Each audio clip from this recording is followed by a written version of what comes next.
ಸರ್ಕಾರದ ವಿರುದ್ಧ ಈಗಾಗಲೇ ಒಕ್ಕಲಿಗರು ಮತ್ತು ಲಿಂಗಾಯತರು ಏನು ಸಿಡಿದಿದ್ದಾರೆ ಜಾತಿ ಗಣತಿ ವಿಚಾರಕ್ಕೆ ಸಂಬಂಧಪಟ್ಟಂತೆ ಅದ್ರ ಬಗ್ಗೆ ಒಂದಷ್ಟು ಅಪ್ಡೇಟ್ಸ್ ಅನ್ನ ನೋಡ್ತಾ ಹೋಗೋಣ. ಸರ್ಕಾರದ ವಿರುದ್ಧ ಒಕ್ಕಲಿಗರು ಮತ್ತು ಲಿಂಗಾಯತ ಸಮುದಾಯದವರು ಸಿಡಿದೆದ್ದಿರುವಂತಹ ಒಂದು ವಿಚಾರ, ಜಾತಿ ಗಣತಿ ವರದಿ ವಿರುದ್ಧ ಜಂಟಿ ಹೋರಾಟಕ್ಕೆ ನಿರ್ಧಾರವನ್ನು ಮಾಡಿದ್ದಾರೆ. ಕರ್ನಾಟಕ ಬಂದ್ ಆಗೋ ರೀತಿ ಹೋರಾಟ ಮಾಡ್ತೀವಿ ಅಂತ ಹೇಳಿ ಒಕ್ಕಲಿಗರ ಸಂಘದ ರಾಜ್ಯಾಧ್ಯಕ್ಷ ಕೆಂಚಪ್ಪಗೌಡ ಹೇಳಿಕೆಯನ್ನು ನೀಡಿದ್ದಾರೆ. ಕೆಂಪೇಗೌಡ ಭವನದಲ್ಲಿ ಒಕ್ಕಲಿಗರ ಸಂಘದ ಸುದ್ದಿಗೋಷ್ಠಿ ಆಯಿತು. ಇವತ್ತು ಮೀಟಿಂಗ್ ಆಯಿತು. ಮೀಟಿಂಗ್ ಆದ ನಂತರ ಸುದ್ದಿಗೋಷ್ಠಿ ಮಾಡಿದ್ರು. ಜಾತಿ ಗಣತಿ ವರದಿ ವಿರೋಧಿಸಿ ಬೃಹತ್ ಪ್ರತಿಭಟನೆ ಮಾಡೋದಕ್ಕೆ ಇವತ್ತಿನ ಸಭೆಯಲ್ಲಿ ನಿರ್ಧಾರ ಮಾಡಿದ್ದಾರೆ. ಸರ್ಕಾರದ ವಿರುದ್ಧ ಪ್ರತಿಭಟಿಸೋದಕ್ಕೆ ಸಭೆಯಲ್ಲಿ ತೀರ್ಮಾನ ಮಾಡಿದ್ದಾರೆ. ಇದರಲ್ಲಿ ಲಿಂಗಾಯತರು ಮತ್ತು ಒಕ್ಕಲಿಗರು ಮತ್ತು ಅನ್ಯಾಯಕ್ಕೆ ಒಳಗಾಗಿರುವಂತಹ ಬೇರೆ ಸಮುದಾಯದವರು ಅವರು ಕೂಡ ಬನ್ನಿ, ನಾವೆಲ್ಲರೂ ಒಟ್ಟಾಗಿ ಸೇರಿ ಹೋರಾಟ ಮಾಡೋಣ ಅಂತೇಳಿ ಕೆಂಚಪ್ಪಗೌಡ ಅವರು ಕರೆ ಕೊಟ್ಟಿದ್ದಾರೆ.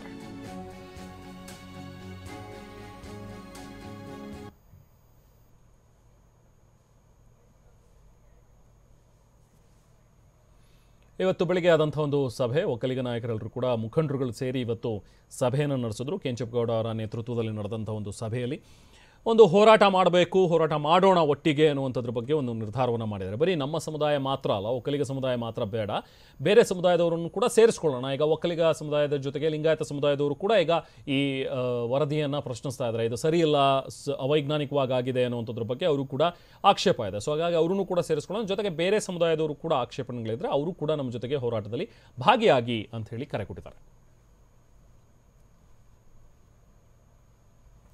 ಸೊ ಇನ್ನು ನಮ್ಮ ಹೋರಾಟಕ್ಕೆ ಶಾಸಕರು ಮತ್ತು ಸಚಿವರು ಕೂಡ ಬರಬೇಕು, ಸಮುದಾಯಕ್ಕೆ ಅನ್ಯಾಯವಾದಾಗ ಅವರು ಸುಮ್ಮನೆ ಕೂರಬಾರದು ಅಂತೇಳಿ ಒಕ್ಕಲಿಗ ಸಂಘದ ಅಧ್ಯಕ್ಷ ಕೆಂಚಪ್ಪಗೌಡ ಅವರು ಹೇಳಿಕೆಯನ್ನು ನೀಡಿದ್ದಾರೆ. ನೀವು ಸಮುದಾಯದ ಸಹಕಾರ ಪಡೆದು ಆಯ್ಕೆ ಆಗಿಲ್ವಾ ಶಾಸಕರು ಮತ್ತು ಸಚಿವರಿಗೆ? ಈ ರೀತಿ ಕೆಂಚಪ್ಪಗೌಡ ಪ್ರಶ್ನೆ ಹಾಕಿದ್ದಾರೆ.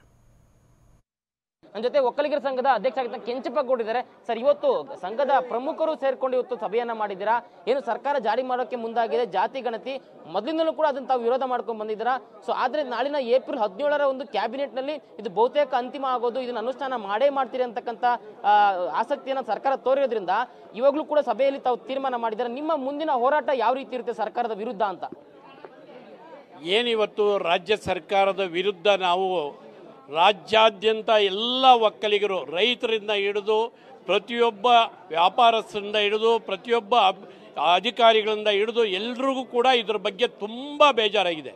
ಯಾಕೆಂದರೆ ಇಷ್ಟು ತಪ್ಪು ಮಾಡಿ ನಮ್ಮ ಜನಾಂಗವನ್ನು ಕಡಿಮೆ ಜನಸಂಖ್ಯೆ ಇದೆ ಅಂತೇಳಿ ತೋರಿಸ್ತಾ ಇದ್ದಾರಲ್ಲ, ಇದಕ್ಕೆ ನಾವು ಯಾರೂ ಸಹಿಸೋಕ್ಕಾಗಲ್ಲ. ಇದು ಮುಂದಿನ ದಿನಗಳಲ್ಲಿ ನಾವು ಎಲ್ಲ ಏನೇ ಅಧಿಕಾರಿಗಳಿರ್ಬೋದು, ರೈತರಿರ್ಬೋದು, ನಾವೆಲ್ಲರೂ ಕೂಡ ಇದರ ಸರ್ಕಾರದ ವಿರುದ್ಧನೇ ನಾವು ಹೋರಾಟ ಮಾಡೋಕ್ಕೆ ನಾವು ತಯಾರಾಗಿದ್ದೀರಿ. ಸರ್, ಈಗ ಒಕ್ಕಲಿಗ ಸಮುದಾಯ ಪ್ರಮುಖರು ಎಲ್ಲರೂ ಕೂಡ ಒಕ್ಕಲಿಗರಿಂದ ಹೇಳ್ತಾ ಇದ್ದಾರೆ, ಇದು ಅನ್ಯಾಯ ಆಗಿದೆ, ವರದಿ ಸರಿ ಇಲ್ಲ, ಅವೈಜ್ಞಾನಿಕವಾಗಿದೆ, ಮೋಸ ಆಗ್ತದೆ ಅಂತ ಹೇಳ್ತಿದ್ರು ಕೂಡ ತಮ್ಮ ಸಮುದಾಯದ ಪ್ರಭಾವಿ ಸಚಿವರು, ಶಾಸಕರು ಯಾರು ಕೂಡ ಇದನ್ನ ವಿರೋಧ ಮಾಡ್ತಾ ಇಲ್ಲ, ಸರ್ಕಾರದ ವಿರುದ್ಧ ಇದನ್ನ ಹೇಳ್ತಾ ಇಲ್ಲ, ಈ ರೀತಿ ಮಾಡೋದು ತಪ್ಪು, ಸಮುದಾಯಕ್ಕೆ ಅನ್ಯಾಯ ಆಗುತ್ತೆ ಅಂತ ಮುಂದೆ ಒಂದು ಹೇಳ್ತಾ ಎಲ್ಲರೂ ಕೂಡ ಮೌನಕ್ಕೆ ಜಾರಿದ್ದಾರೆ ಅಂತಾನೆ ಹೇಳ್ಬೋದು ಸರ್. ಇಲ್ಲ, ಈಗಾಗಲೇ ಹಿಂದೆ ನಾವು ಇದರ ವಿರುದ್ಧವಾಗಿ ಒಂದು ಪತ್ರ ಕೊಟ್ಟಿದ್ರಿ ಮಾನ್ಯ ಮುಖ್ಯಮಂತ್ರಿಗಳಿಗೆ, ಏನು ಸಿದ್ದರಾಮಯ್ಯನವರಿಗೆ. ಅದರಲ್ಲಿ ನಮ್ಮ ಎಲ್ಲ ಮಂತ್ರಿಗಳು ಕೂಡ ಸಹಿ ಮಾಡಿದ್ದಾರೆ, ಇನ್ಕ್ಲೂಡಿಂಗ್ ಉಪಮುಖ್ಯಮಂತ್ರಿ ಡಿ.ಕೆ. ಶಿವಕುಮಾರ್ ಅವರೇ ಸಹಿ ಮಾಡಿದ್ದಾರೆ. ಹೌದು, ಇದಕ್ಕೆ ನಮ್ಮ ವಿರೋಧ ಇದೆ ಅಂತೇಳಿ. ಆ ರೀತಿ ಯಾವುದೂ ಕೂಡ ನಾವು ಇದರ ಪರ ಇಲ್ಲ ಅಂತ ಯಾವತ್ತೂ ಹೇಳಿಲ್ಲ. ಆದರೆ ಅವರು ಸರ್ಕಾರದಲ್ಲಿ ಇದ್ದಾರೆ, ಸರ್ಕಾರದಲ್ಲಿ ಇರೋದ್ರಿಂದ ಅವರಿಗೆ ಮಾತನಾಡೋಕ್ಕಾಗಿಲ್ವೋ ಏನೋ ಗೊತ್ತಿಲ್ಲ. ಆದರೆ ಈಗ ಮಾತನಾಡಿ ಇದನ್ನು ತಡೆ ಒಡ್ತಾರೆ, ಮುಂದಕ್ಕೆ ಹಾಕಿಸ್ತಾರೆ, ಮತ್ತೆ ಹೊಸದಾಗಿ ಇದನ್ನು ಮಾಡಿಸ್ತಾರೆ ಅಂತೇಳಿ ನಮಗೆ ಭರವಸೆ ಇದೆ. ಆದರೆ ಮಾಡದೇ ಇದ್ರು ನಾವು ಸುಮ್ಮನೆ ಕೂತ್ಕೊಂಡು ಕೊನೆಯದಾಗಿ ಅನುಷ್ಠಾನ ಮಾಡೇ ಬಿಟ್ರು ಅನ್ನೋ ಪಕ್ಷದಲ್ಲಿ ಈ ಒಂದು ಹೋರಾಟವನ್ನ ನಾವು ತುಂಬಾನೇ ದೊಡ್ಡ ಮಾಡಿ ತಗೊಂಡು ಹೋಗ್ತೀರಿ, ಇಡೀ ಕರ್ನಾಟಕನೇ ಸ್ತಬ್ಧ ಆಗೋ ರೀತಿ ಹೋರಾಟ ಮಾಡ್ತೀರಿ ಅಂತ ಕೂಡ ತಾವು ಹೇಳ್ತೀರಿ. ಯಾವ ರೀತಿ ಇರುತ್ತೆ ಹೋರಾಟ ಅಂತ ನೀವೇ ನೋಡ್ತೀರಿ.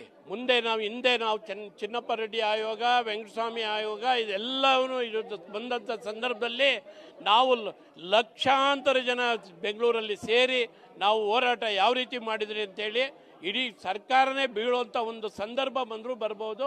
ಆ ರೀತಿ ನಾವು ಹೋರಾಟ ಮಾಡ್ತೇವೆ. ಸೊ ಒಟ್ಟಾರೆ ಏನು ಈ ಒಂದು ಜಾತಿ ಗಣತಿ ವರದಿಯನ್ನ ಅನುಷ್ಠಾನ ಮಾಡಿದ್ರೆ ಸರ್ಕಾರ ಉರುಳೋದಂತೂ ಖಚಿತ. ನಮ್ಮ ಹೋರಾಟ ಏನು ಅನ್ನೋದನ್ನ ನಾವು ಮುಂದಿನ ದಿನಗಳಲ್ಲಿ ತೋರಿಸ್ತೀರಿ ಅಂತಕ್ಕಂಥ ಮಾತನ್ನ ಒಕ್ಕಲಿಗ ಸಂಘದ ಅಧ್ಯಕ್ಷರಾದಂಥ ಕೆಂಚಪ್ಪಗೌಡ ಹೇಳ್ತಾ ಇರೋದು. ಕ್ಯಾಮ್ರಾ ಪರ್ಸನ್ ಶ್ರೀಕಾಂತ್ ಜೊತೆ ಲಕ್ಷ್ಮೀ ನರಸಿಂಹ, TV9 ಬೆಂಗಳೂರು. ಏನು ಇದೇ ವಿಚಾರಕ್ಕೆ ಸಂಬಂಧಪಟ್ಟಂತೆ ಈಗ ಏನು ಒಕ್ಕಲಿಗರ ಸಂಘ ಒಂದು ನಿರ್ಧಾರವನ್ನು ಕೈಗೊಂಡಿದೆ, ನಿರ್ದೇಶಕರು ಕೂಡ ಮಾತನಾಡಿದ್ದಾರೆ.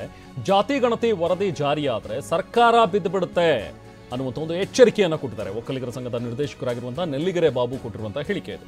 ಯಾವುದೇ ಕಾರಣಕ್ಕೂ ಜಾತಿ ಗಣತಿ ವರದಿ ಜಾರಿ ಮಾಡಬಾರದು, ಅದನ್ನು ಅಕ್ಸೆಪ್ಟ್ ಮಾಡಬಾರದು, ರಾಜ್ಯ ಸರ್ಕಾರಕ್ಕೆ ನೇರವಾಗಿ ಎಚ್ಚರಿಕೆ ಕೊಟ್ಟಿದ್ದಾರೆ ನೆಲ್ಲಿಗೆರೆ ಬಾಬು. ನಮ್ಮ ಜನಾಂಗ ಅದೇ ಹೇಳೋದು, ನಮ್ಮ ಜನಾಂಗ ಸರ್ವರಿಗೂ ಸಮಪಾಲು ಸಮಬಾಳು ಅಂತ ಆಗ್ತಿದ್ವಲ್ಲ, ಅದನ್ನೇ ವೀಕ್ನೆಸ್ ಮಾಡ್ಕೊಂಡಿದ್ದಾರೆ. ಆದ್ರೆ ಈ ಜನಾಂಗ ಎದ್ದು ನಿಂತಾಗ ಸರ್ಕಾರ ಉಳಿಸೋಂತ ಉದಾಹರಣೆಗಳಿದೆ. ಆ ಕೆಲಸ ಈ ಸಂಘ ಮಾಡ್ತದೆ ಮುಂದಕ್ಕೆ. ಡಿ.ಕೆ. ಶಿವಕುಮಾರ್ಗಲ್ಲ ಈ ಸಂಘ, ಏನು ಈ ಸರ್ಕಾರ ಮುಖ್ಯಮಂತ್ರಿಗೆ ಕೊಡ್ತ ಸಂದೇಶ. ಹೌದು, ಏನಾದ್ರು ವರದಿ ಜಾರಿ ಮಾಡಿದ್ರೆ ಈ ಸರ್ಕಾರ ಬಿದ್ದೇ ಬೀಳುತ್ತೆ. ಯಾವುದೇ ಕಾರಣಕ್ಕೆ ಈ ಸರ್ಕಾರ ಉಳಿಯಲ್ಲ. ನಮ್ಮ ಜನಾಂಗ. ಇನ್ನು ಸಮಾಜದ ಪ್ರತಿನಿಧಿಯಾಗಿ ನಾನು ಭಾಗವಹಿಸಿದ್ದೆ ಅಂತ ಹೇಳಿ ಒಕ್ಕಲಿಗ ಶಾಸಕ ಸಭೆಯ ಬಳಿಕ ಡಿಸಿಎಂ ಡಿ.ಕೆ. ಶಿವಕುಮಾರ್ ಹೇಳಿಕೆ ಕೊಟ್ಟಿದ್ದಾರೆ. ಕ್ಯಾಬಿನೆಟ್ನಲ್ಲಿ ನಮ್ಮ ಅಭಿಪ್ರಾಯ ತಿಳಿಸಬೇಕು.